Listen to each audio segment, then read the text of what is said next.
성경 배경 공부 14번째 시간입니다. 오늘은 여러분들과 예수님께서 여리고성 맹인 치유 사건에 담겨 있는 유대 배경을 공부하도록 하겠습니다.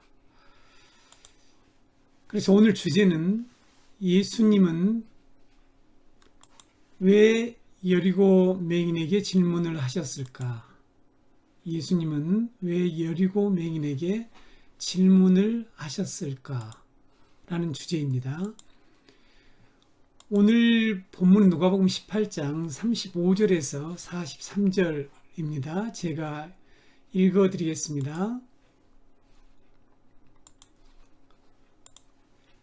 여리고에 가까이 가셨을 때에 한 맹인이 길가에 앉아 구걸하다가 무리가 지나감을 듣고 이 무슨 일이냐고 물은데 그들이 나사렛 예수께서 지나가신다 하니 맹인이 외쳐 이르되 다윗의 자손 예수여 나를 불쌍히 여기소서 하거늘 앞서가는 자들이 그를 꾸짖어 잠잠하라 하되 그가 더욱 크게 소리질러 다윗의 자손이여 나를 불쌍히 여기소서 하는지라 예수께서 머물러 서서 명하여 데려오라 하셨더니 그가 가까이 오매 물어 이르시되 내게 무엇을 하여 주기를 원하느냐 이르되 주여 보기를 원하나이다. 예수께서 그에게 이르시되 보라 내 믿음이 너를 구원하였느니라 하시매 곧 보게 되어 하나님께 영광을 돌리며 예수를 따르니 백성이 다 이를 보고 하나님을 찬양하니라.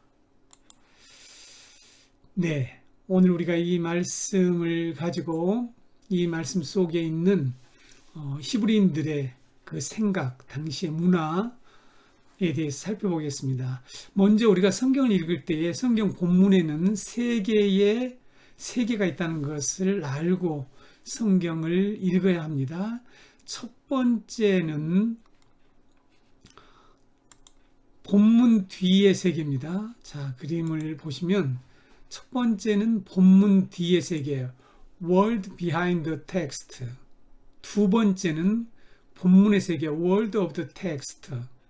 세 번째는 본문 앞의 세계, World in front of the text.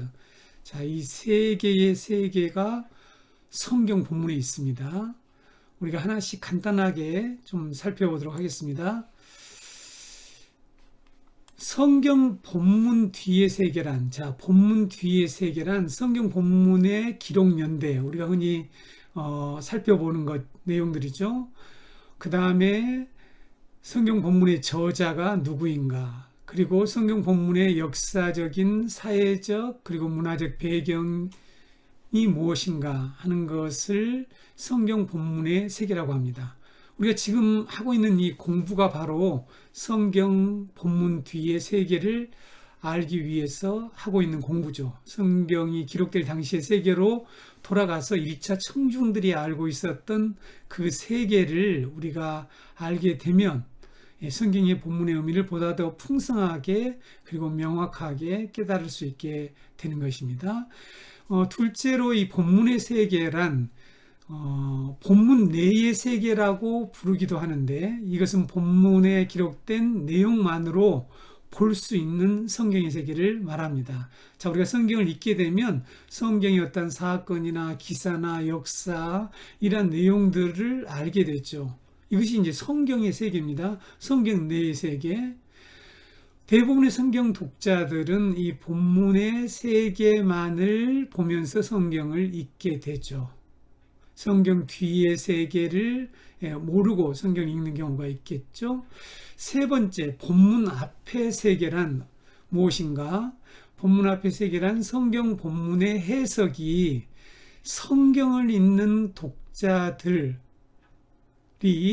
살고 있는 그 세계와 어떻게 관련되는지를 말할 때에 이 본문 앞의 세계라고 합니다. 간단히 말씀드리면 성경에 해석된 내용, 우리가 성경에 읽은 내용을 가지고 오늘 우리들과 관련 지어서 적용할 때에 나타나는 세계, 이것이 본문 앞의 세계입니다. 좀 길게 말할 수 있지만 간단하게 말씀을 드리겠습니다.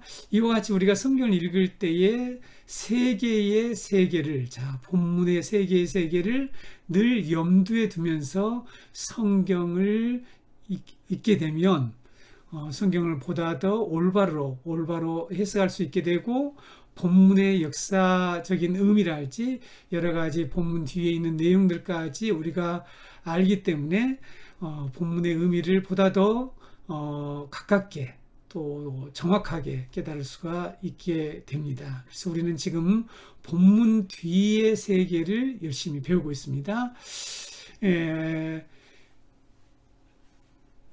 오늘은 이 여리고 맹인의 치유 사건을 이제 구체적으로 살펴보면서 지난 시간에 말씀드린 대로 성경의 문화적 맥락을 우리가 공부하겠습니다.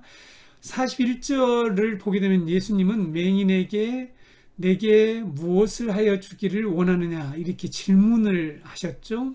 맹인은 주여 보기를 원합니다 라고 대답을 하는 것을 우리가 본문에서 읽을 수 있습니다. 이 장면을 그냥 문자적으로만 표면적으로만 보면, 그리고 오늘날 우리들의 관점에서만 보면 왜 예수님은 묻지 않아도 될 질문을 하시는 걸까라는 이런 의문이 생길 수 있습니다.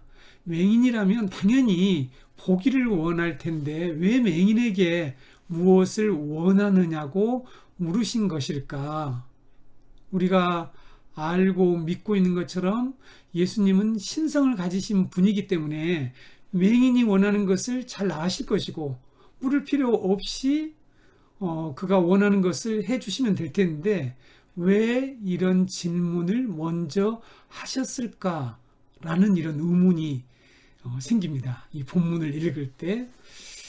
그리고 맹인은 예수님이 자신에게 묻자마자 마치 기다렸다는 뜻이 보기를 원하나이다 라는 것을 볼 때에 예수님이 맹인에게 진정으로 낫기를 확인하는 질문을 하셨을 것이라는 이런 전제, 이런 생각을 가지고 본문을 읽는 사람들이 참 많다라고 생각을 합니다. 그러나 이런 생각들, 이런 의문들, 이런 질문들은 당시 유대인들의 문화를 모르기 때문에 우리가 하게 되는 그런 질문이고, 이 사건을 그래서 오늘의 관점에서만 읽고 해석할 때 이런 의문들이 생기게 됩니다.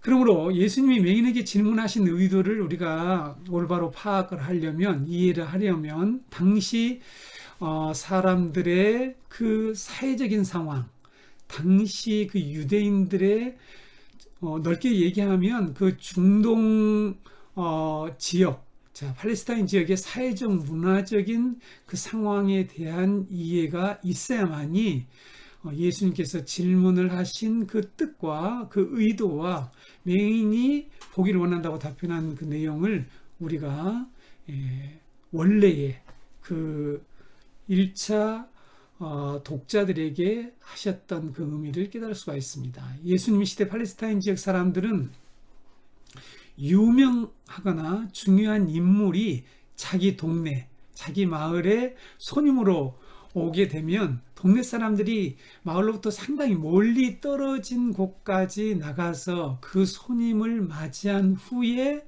그를 애워싸고 마을로 모시고 오는 것을 존경, 최대의 존경으로 생각을 했습니다. 자, 자기 마을에 아주 유명한 사람이 온다, 아주 소중하고 아주 귀중한 분이 온다라고 하면 마을 사람들이 모두 마을 입구 멀리까지 나가서 그 손님을 맞이해서 그를 애워싸고 마을로 모시고 오는 것으로 존경을 표시했습니다. 자, 이 사진 한번 보실까요?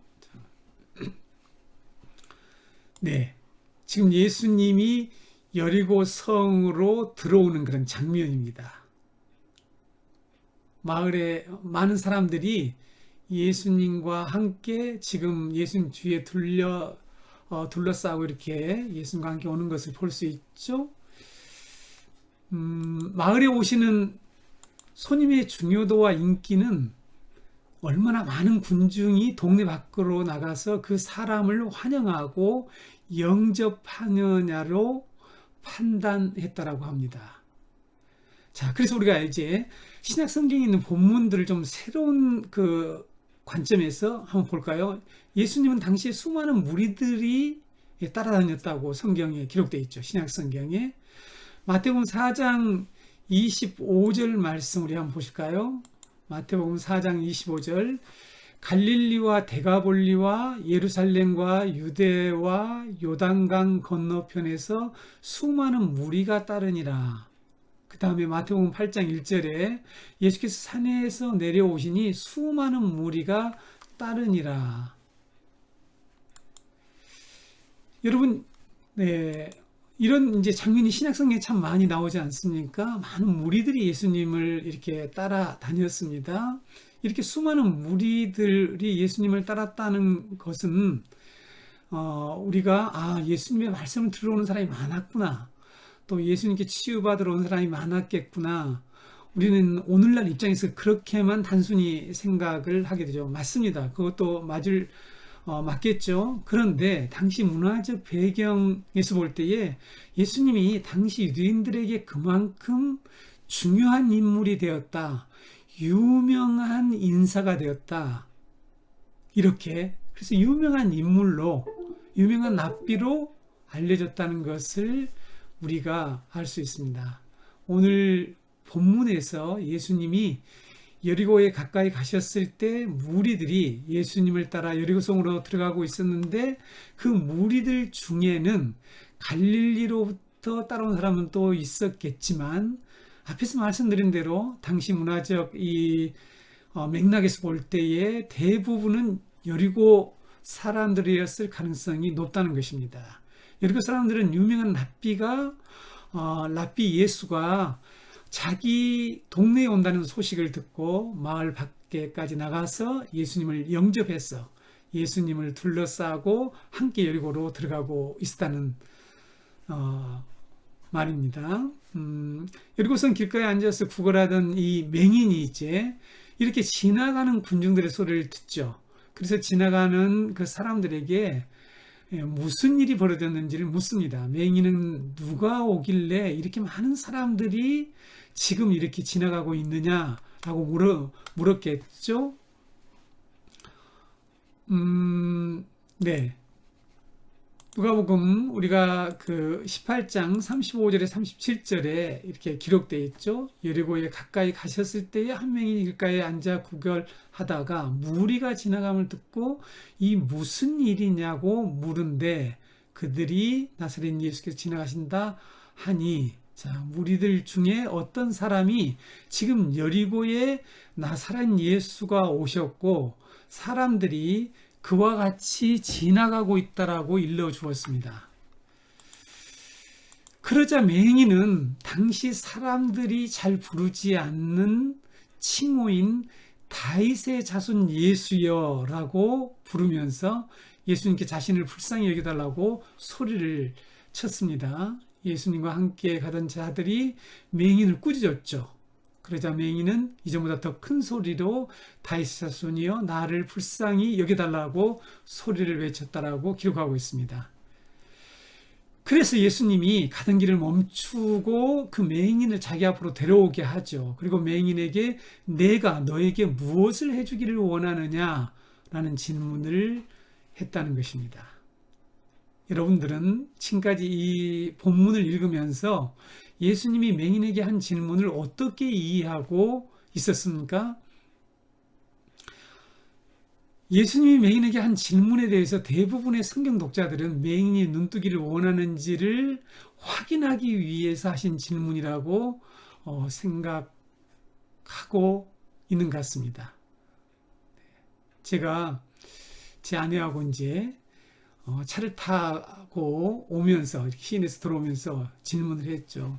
당신은 여리고 맹인에게 하신 이 예수님의 질문, 내가 너에게 무엇 해주기를 원하느냐고 왜 물었다고 생각하느냐고 제가 질문을 던졌습니다. 그랬더니 수단기 3년이면 풍어를 읊는다고 우리 아내가 자신이 메시아인 것을 알려주기 위해서 이렇게 질문을 했다라고 그런 대답을 했습니다. 그래서 제가 뭐라고 말한 줄 아세요? 네. 이 배경 공부를 하게 되면 네, 당신이 한 대답이 맞는지 아니면 틀렸는지를 알게 될 것이다. 기대하시라. 이렇게 제가 얘기를 하고 마쳤습니다. 자, 여러분, 당시 중동 지역의 거린들과 관련된 문화를 알게 되면 이런 질문이 아니라는 것을 우리가 알 수가 있습니다.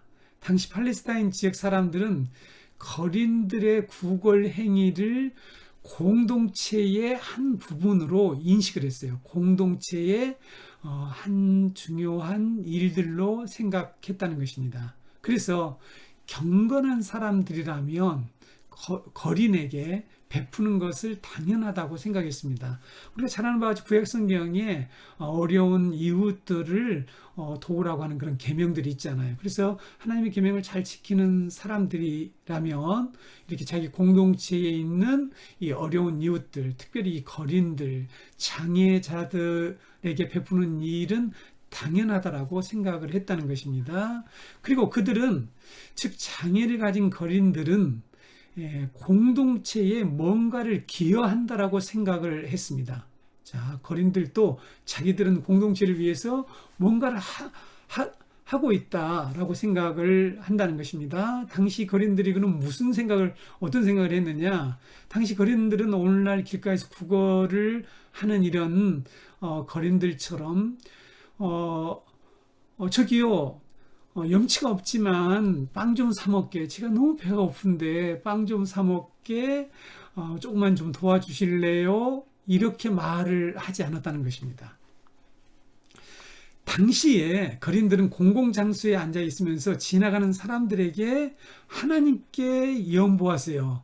그러니까 하나님께 헌금하세요 라고 당당하게 구걸을 했다는 것입니다. 거린들이 사람들에게 구걸을 하면서 하나님께 연보하라고 한 그 내용 속에는, 그런 표현 속에는 이런 의미가 이제 들어있는 거죠. 내가 먹고 사는 것보다도 내가 여러분들에게 하나님께 의무를 다할 수 있는 기회를 지금 제공하고 있는 것이다. 이런 의미가 들어있었다는 것입니다. 당신들이 나에게 구걸하게 되면 하나님께 지금 의무를 다하는 것이다. 그러므로 내가 당신들에게 그런 기회를 베풀고 있는 것이다. 그래서 당당하게 하나님께 연보하라. 이런 말을 했다고 합니다. 더욱이 그들이 주로 공공장소에서 구걸을 하고 있었는데, 대개 돈을 받은 거린들은 이 금액이 뭐 많든지 적든지 상관없이 그 자리에서 일어서서 큰 소리로 돈을 준 사람에게, 자신에게 자비를 베풀어 준 사람에게 자신이 여태까지 만난 사람들 중에 가장 고귀하다고 외치면서 하나님이 당신과 당신의 가족, 친구, 동료, 그리고 당신이 들어가고 나가고 행하는 모든 일들에 하나님의 은혜와 복을 베푸시기를 기원한다는 말을 했다고 합니다. 그러니까 요즘 목사님이 하는 것처럼 이 축원을 해줬다는 거죠.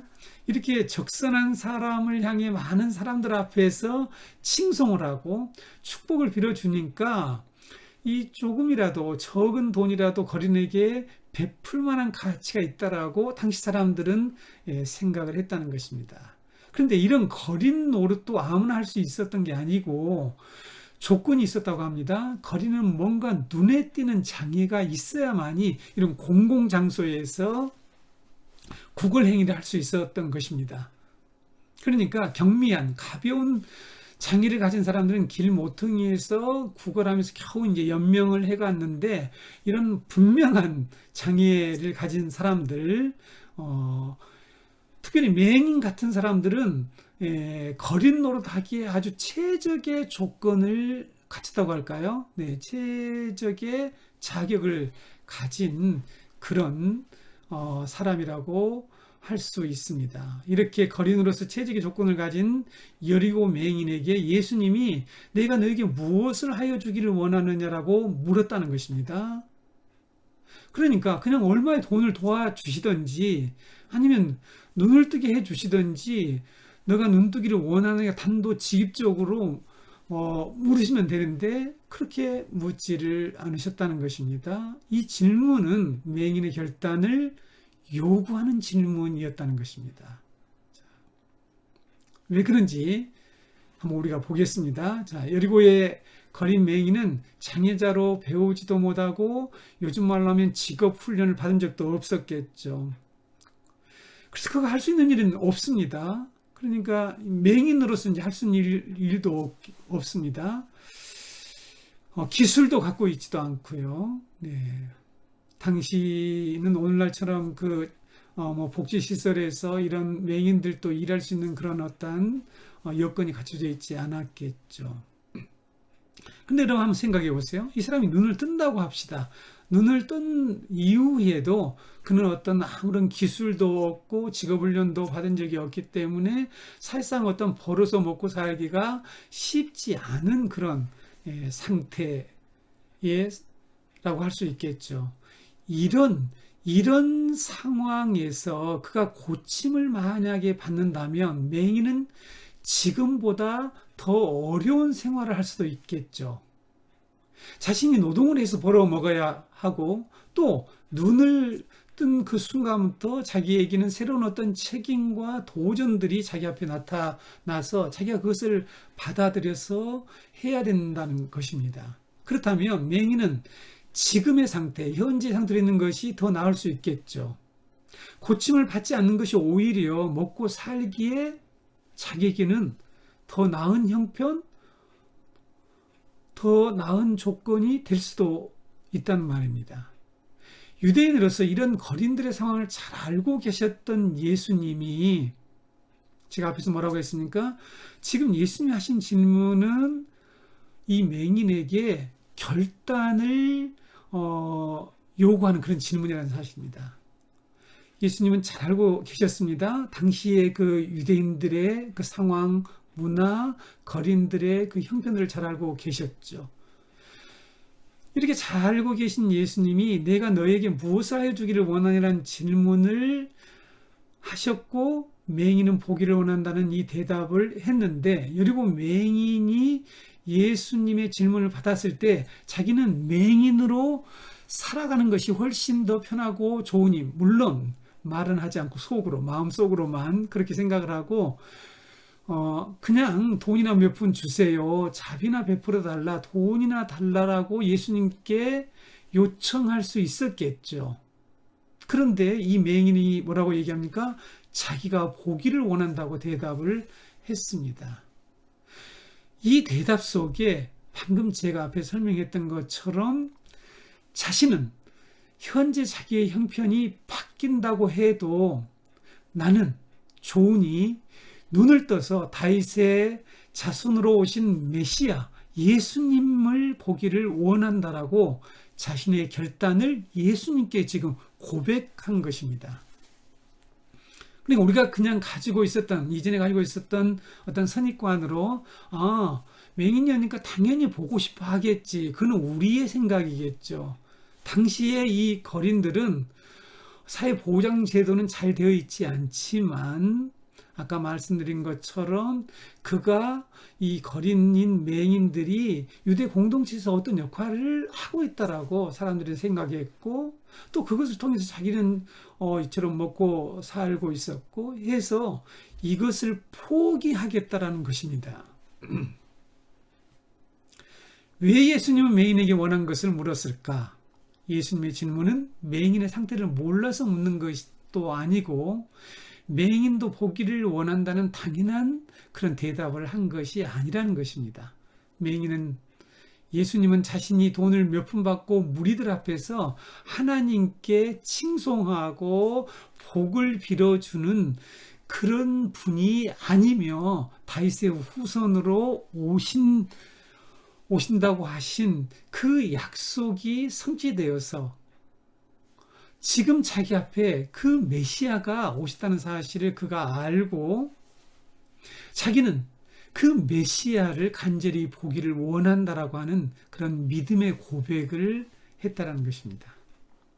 거린으로서 구걸할 수 있는 좋은 그런 조건들, 당연한 조건들, 이것들을 포기하겠다는 것이죠.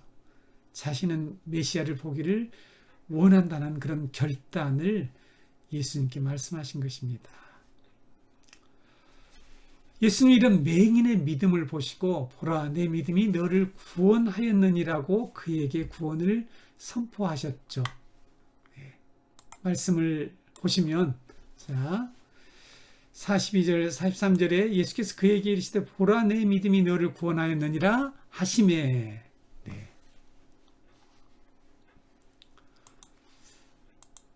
그러니까 여러분 우리가 예수님을 우리의 구주로 영접할 때는 결단이 필요한 거죠. 현재 나의 상태, 나의 상황을 포기하겠다라고 하는, 내가 그동안에 살아왔던 삶을 바꾸겠다라고 하는 그런 결단을 분명히 요구하십니다. 그걸 우리가 회개라고 부르는데, 이 여리고 맹인이 이렇게 예수님이 무엇을 원하냐라고 하는 그 질문에서 자신의 삶을 바꾸겠다라고 하는 결단을 한 것입니다. 그 믿음을 보시고 예수님께서 구원을 선포하신 것입니다. 맹인은 하나님께 영광을 돌리며 예수님을 따르는 제자가 되었죠. 이처럼 여리고 맹인 치유 사건 속에는 당시 유대인들의 문화, 본문 뒤의 세계가 이렇게 있다는 것입니다. 이 본문을 1차 청중들의 관점에서 우리가 읽게 되면 예수님이 하신 질문과 맹인이 한 그 대답이 왜 당연한데 질문했을까? 왜 당연한 질문을 할까? 이런 의문보다는 오히려 맹인의 그 신앙 고백이 왜 믿음이 되는지, 왜 예수님은 그 맹인의 대답을 듣고 구원을 선포하시는지 우리가 보다 더 명확하게 이해할 수 있습니다. 오늘 여기까지 성경 배경 공부하도록 하겠습니다.